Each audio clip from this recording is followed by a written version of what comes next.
स्वागत है आप सभी का एग्जामिन यूट्यूब चैनल पे। तो दोस्तों आज के वीडियो में हम लोग एनसीईआरटी क्लास 10 के एग्जाम्पलर का चैप्टर 3 सोल्व करने वाले हैं।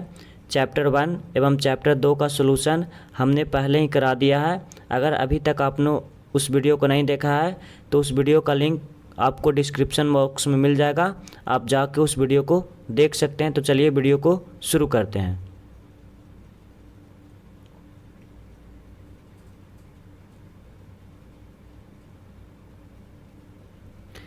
पहला क्वेश्चन कहता है कि धातुएं निम्नलिखित में कौन सा गुणधर्म नहीं दर्शाती।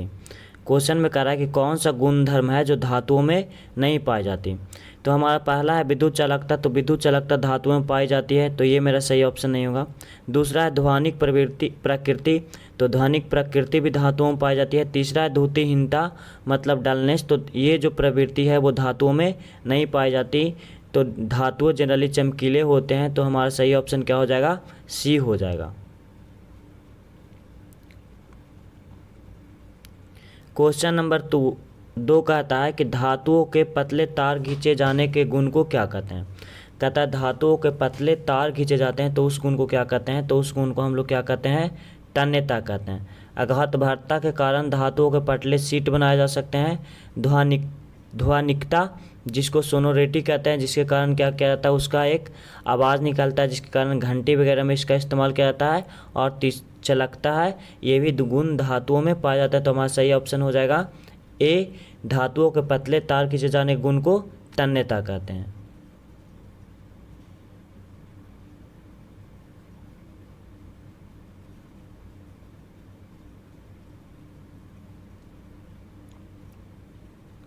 अगला क्वेश्चन है कि खाना पकाने के बर्तन में एल्युमिनियम काम आता है, एल्युमिनियम के कौन से गुणधर्म इसके लिए उत्तरदायी हैं। कहता है कि हम लोग खाना पकाने के बर्तन में एल्युमिनियम का उपयोग करते हैं, तो एल्युमिनियम का कौन सा गुणधर्म के कारण हम लोग एल्युमिनियम का इस्तेमाल करते हैं। तो सबसे पहले हो जाएगा कि एल्युमिनियम उसमें का क्या होता है, अच्छा उच्च चालकता होता है, जिस कारण हम लोग एल्युमिनियम का इस्तेमाल करते हैं। दूसरा उच्च विद्युत चालकता, तो एल्युमिनियम विद्युत चालकता होता है मगर इसको खाना बनाने से कोई मतलब नहीं है।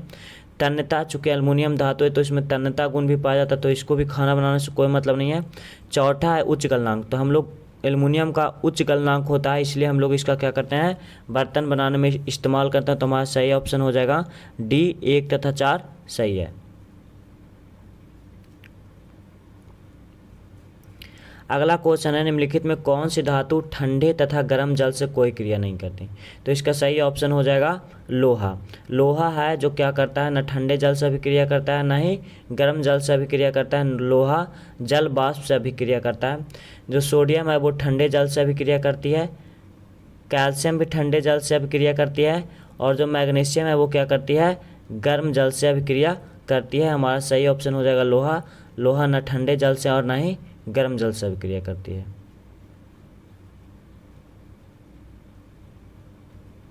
अगला क्वेश्चन है कि आयरन तथा भाप की लंबे समय तक अभिक्रिया से आयरन का निम्नलिखित में कौन से ऑक्साइड प्राप्त होता है। तो आयरन तथा भाप के लंबे समय से अभिक्रिया के फलस्वरूप फेरिक ऑक्साइड Fe3O4 का निर्माण होता है। तो सही ऑप्शन हो जाएगा सी। अगला क्वेश्चन है कि क्या होता है जब कैल्शियम को जल के साथ अभिक्रित कराया जाता है। क्वेश्चन में कह रहा है कि जब कैल्शियम को जल से अभिक्रिया कराया जाता है तो क्या बनता है।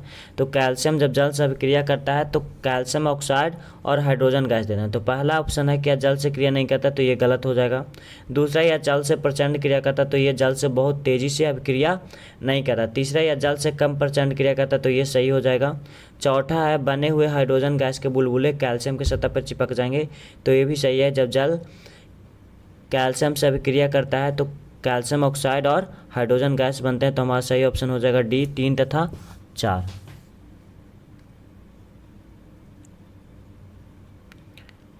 अगला क्वेश्चन है कि धातुएं समानता अम्लों से क्रिया कर लवण तथा हाइड्रोजन गैस देती है। निम्नलिखित में कौन सा अम्ल धातुओं से Mg तथा Mn को छोड़कर अभिक्रिया कर हाइड्रोजन गैस नहीं देता। तो सभी धातुएं जो होती है अम्लों से अभिक्रिया कर हाइड्रोजन गैस देती है, मगर HNO3 से अभिक्रिया करने पे मैग्नीशियम और मैग्नीज को छोड़कर बाकी धातुएं हाइड्रोजन गैस का निर्माण नहीं करती है। तो हमारा सही ऑप्शन हो जाएगा 7 मतलब सी। अगला क्वेश्चन है कि एक्वा रेजिया क्या है। तो आप लोगों ने पढ़ा होगा कि एक्वा रेजिया सांद्र HCl और सांद्र नाइट्रिक एसिड HNO3 का क्या है, मिलियन है, जिसमें 3 जो HCl और HNO3 का अनुपात होता है वो 3:1 होता है। तो हमारा सही ऑप्शन हो जाएगा सी। अगला क्वेश्चन है कि निम्नलिखित में कौन से आयनिक यौगिक नहीं है। कहता है इनमें से 4 यौगिकों में कौन है जो आयनिक यौगिक नहीं है। तो हमारा सही ऑप्शन हो जाएगा CCl और क्या हो जाएगा HCl। HCl और जो CCl4 है वो क्या है, एक सहसंयोजक क्या है, यौगिक है। तो हमारा सही ऑप्शन हो जाएगा बी, 2 तथा 3। HCl और CCl4 क्या है, सहसंयोजक यौगिक है।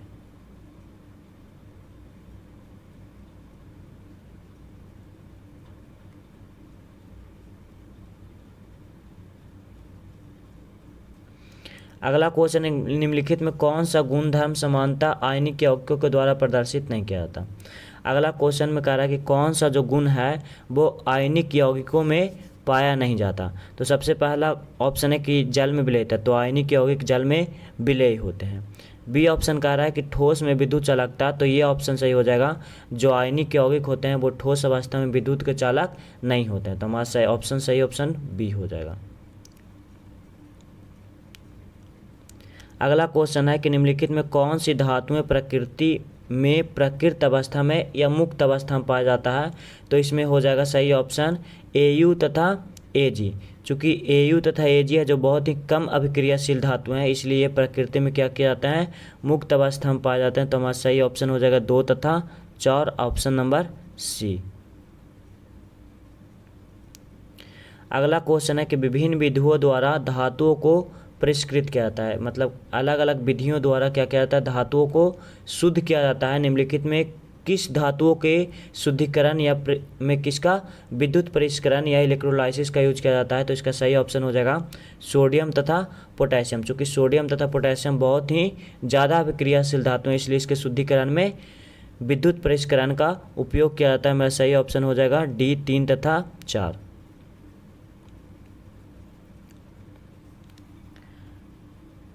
अगला क्वेश्चन है कि वायु में लंबे समय तक उद्वासन से सिल्वर की वस्तुएं काली हो जाती है, निम्नलिखित में किसके बनने के कारण होता है।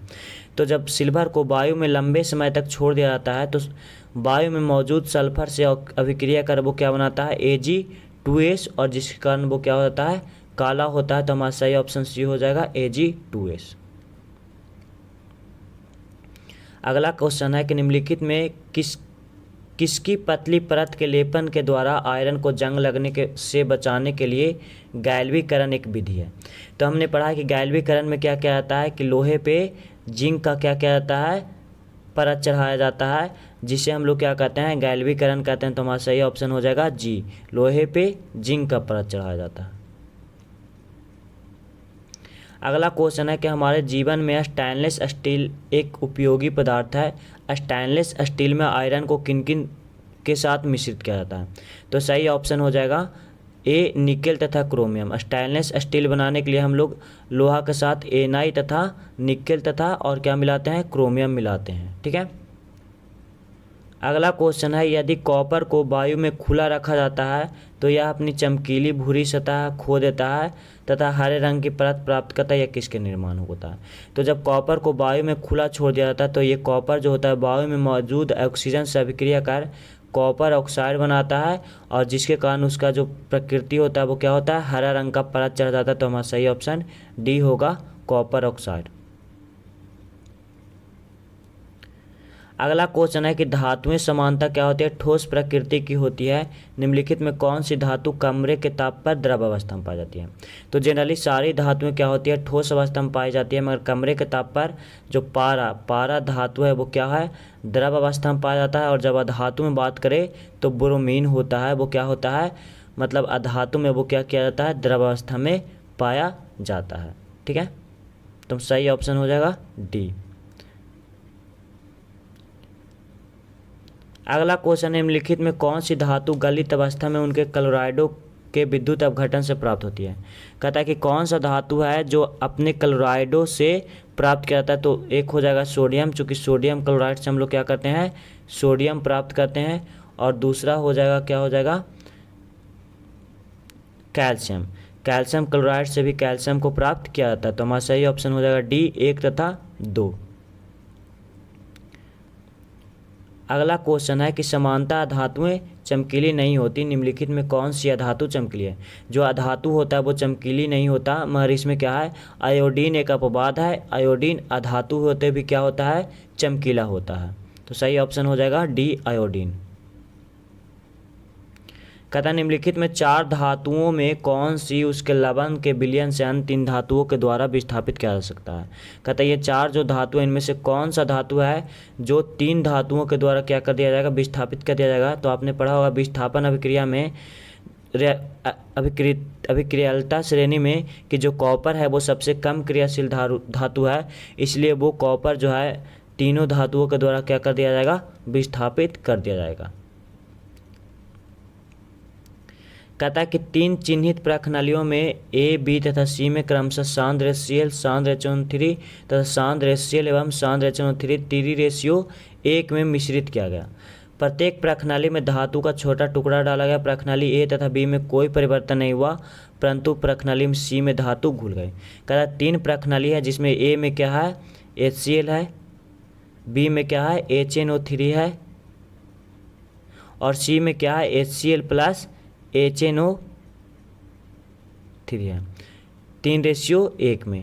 कहता तीनों प्रणाली में धातु डाला गया, मगर पहले 2 प्रणाली में धातु है जो क्या होता है, नहीं घुलता है, मगर तीसरे में क्या होता है, घुल जाता है। मगर आपने पढ़ा होगा कि HCl और HNO3 के मिक्सचर से क्या बनता है, एक्वा रेजिया बनता है, और उसमें क्या होता है, गोल्ड घुल जाता है। तो इसका मतलब वो घुलने वाला धातु क्या होगा, गोल्ड होगा, AU। तो सही ऑप्शन हो जाएगा बी। अगला क्वेश्चन एक मिश्र धातु है। तो आपने पढ़ा कि मिश्र धातु एक प्रकार क्या है, मिश्रण है, और वो क्या है, समांगी मिश्रण है। तो मिश्र धातु एक प्रकार क्या है, समांगी मिश्रण है। अगला क्वेश्चन है कि एक विद्युत अपघटनी सेल बनता है। तो विद्युत अपघटनी सेल में क्या होता है, जो धनावेशित टर्मिनल होता है उसको एनोड कहा जाता है, और जो ऋणावेशित टर्मिनल होता है उसको कैथोड कहा जाता है। मेरा सही ऑप्शन हो जाएगा बी, 3 तथा 4। अगला क्वेश्चन है कि जिंक के विद्युत परिष्करण के दौरान यह, ठीक है, अब जब जिंक का विद्युत परिष्करण करते हैं तो क्या होता है, जिंक एक धातु है और इसमें क्या होता है, प्लस चार्ज होता है, जिसके कारण क्या होता है कि ये एनोड टर्मिनल से क्या होता है, परिक्षेपित होता है, और जिसके कारण ये क्या होता है, निगेटिव टर्मिनल कैथोड पे ये क्या हो जाता है, निक्षेपित हो जाता है। तो सही ऑप्शन क्या हो जाएगा, ए हो जाएगा।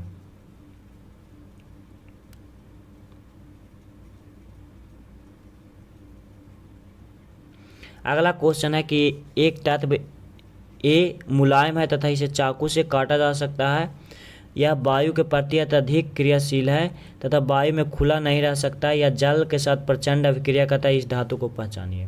कहता है एक धातु है जिसे पहले क्या कह सकता है, ए है जो मुलायम है, उसे चाकू से भी काटा जा सकता है, और जल के साथ क्या करता है, तेज़ी से अभिक्रिया करता है। तो सही ऑप्शन क्या हो जाएगा, सोडियम। सोडियम एक ऐसा धातु है जो हवा के साथ भी अभिक्रिया करता है और जल के साथ भी तेज़ी से अभिक्रिया कर सकता है, और ये इतना मुलायम होता है कि ये चाकू से इसे काटा जा सकता है। इसलिए सोडियम को किस में, किरोसिन में रखा जाता है। अगला है कि निम्नलिखित मिश्र धातु का एक धातु अथवा अधातु के साथ समांगी मिश्रण है। निम्नलिखित में कौन सी मिश्र धातु उसके अवयवों में एक धातु रखती है।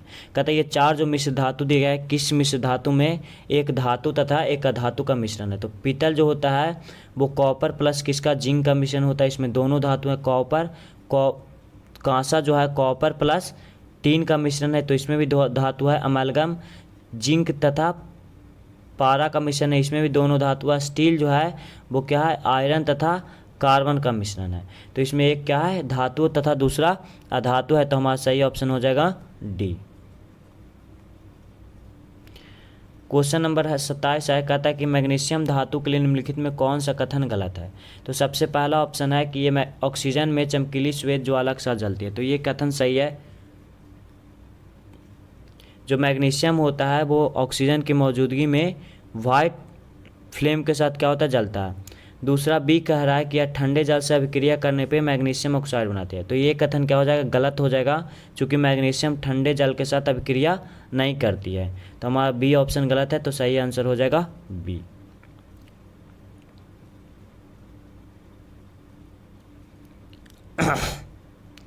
अगला क्वेश्चन है, निम्नलिखित में कौन सी मिश्र धातु में मरकरी उसके एक अवयव के रूप में होता है। तो अभी हमने बताया कि जो जिंक का अमलगम है वो जिंक प्लस मरकरी का क्या है, मिक्सचर है। तो हमारा सही ऑप्शन हो जाएगा डी।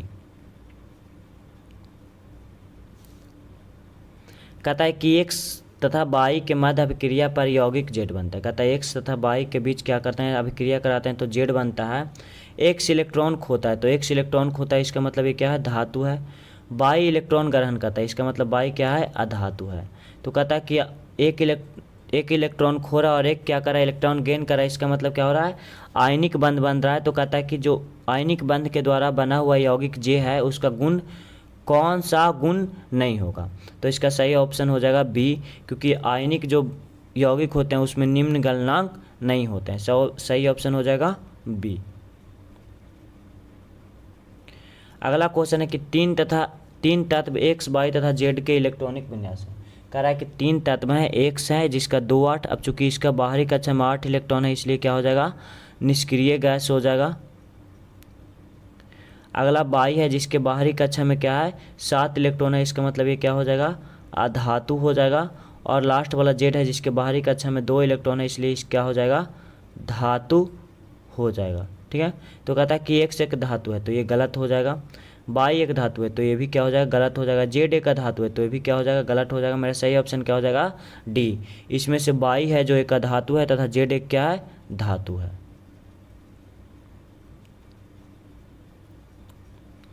कह रहा है धातुएं समानता क्षारीय ऑक्साइड बनाते हैं, निम्नलिखित में कौन सी धातु एक उभयधर्मी ऑक्साइड बनाते हैं। तो उभयधर्मी ऑक्साइड उसको कहते हैं कि वैसे धातु जिसका ऑक्साइड की प्रकृति अम्लीय तथा क्षारीय दोनों हो, जिसके ऑक्साइड की प्रकृति अम्लीय तथा क्षारीय दोनों हो, तो वैसे ऑक्साइड को हम लोग क्या कहते हैं, उभयधर्मी ऑक्साइड कहते हैं। तो जो कैल्शियम का एल्युमिनियम का ऑक्साइड होता है वो क्या होता है, उभयधर्मी ऑक्साइड होता है। एल्युमिनियम ऑक्साइड का प्रकृति क्या होता है, क्षारीय तथा अम्लीय दोनों होता है। अगला क्वेश्चन है कि समानता अधातु विद्युत के चालक नहीं होते, निम्नलिखित में कौन विद्युत का अच्छा चालक है। तो धातु जनरली विद्युत के चालक नहीं होते, मगर ग्रेफाइट उसका क्या है, अपवाद है, ये अधातु होते हुए विद्युत का क्या है, एक अच्छा चालक है। अगला क्वेश्चन है कि विद्युत तारों पे विद्युत रोधी पदार्थ की एक परत होती है, समानता उपयोग में लिए जाने वाला ये पदार्थ है। आपने देखा होगा कि विद्युत तारों के ऊपर एक क्या क्या आता है, कवर लगाया जाता है, तो वो किस मटेरियल का बना होता है, तो वो सल्फर का नहीं हो सकता, क्योंकि सल्फर क्या है, एक क्षणभंगुर मटेरियल है, ये क्या हो जाता है, पीटने पे चूर चूर हो जाता है। ग्रेफाइट का भी नहीं हो सकता क्योंकि ग्रेफाइट क्या है, विद्युत का सुचालक है। तो ये सही ऑप्शन हो जाएगा पीबीसी, वो क्या होता है, पॉलीविनाइल क्लोराइड का बना होता है, जो कवर होता है वो ये विद्युत का क्या होता है, कुचालक होता है।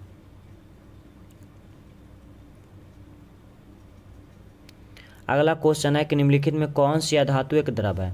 तो हमने अभी बताया कि जो पारा है जो एक धातु है भी द्रव अवस्था में पाया जाता है, ब्रोमीन है वो क्या है, वो अधातु होते हुए भी द्रव अवस्था में पाया जाता है। तो सही ऑप्शन हो जाएगा बी। कहता है निम्नलिखित में कौन सी रासायनिक अभिक्रिया संपन्न होगी। कहता है कि ये जो ऑप्शन दे रखा है इनमें से कौन सी रासायनिक अभिक्रिया संपन्न होगी। पहला MgSO4 + Fe। अब चूंकि Fe है जो मैग्नीशियम से कम अभिक्रियाशील है, इसलिए मैग्नीशियम के यौगिक से यह अभिक्रिया नहीं कर सकता, तो इसलिए यह अभिक्रिया संपन्न नहीं होगी। दूसरा है ZnSO4 + Fe। अब चूंकि Fe है जो क्या है, जिंक से भी कम अभिक्रियाशील है, इसलिए यह अभिक्रिया संपन्न नहीं होगी। तीसरा है MgSO4 + Pb। अब चूंकि Pb है जो Mg से कम अभिक्रियाशील है, इसलिए ये भी अभिक्रिया संपन्न नहीं होगी। चौथा है CuSO4 + Fe। अब चूंकि Fe कॉपर से ज़्यादा अभिक्रियाशील है, इसलिए ये क्या होगा, ये अभिक्रिया संपन्न होगी। तो मेरा सही ऑप्शन हो जाएगा डी। तो दोस्तों ये थे NCERT क्लास 10 के एग्जाम्पलर का तीसरा चैप्टर। हम अपने चैनल पे NCERT क्लास 10 के एग्जाम्पलर के सारे चैप्टर का सोल्यूशन करवा रहे हैं, तो आप लोग हमारे चैनल को ज़रूर सब्सक्राइब कर लीजिएगा। अगर आपको ये वीडियो अच्छी लगी हो तो वीडियो को लाइक करिएगा और दोस्तों के साथ शेयर करिएगा। जय हिंद।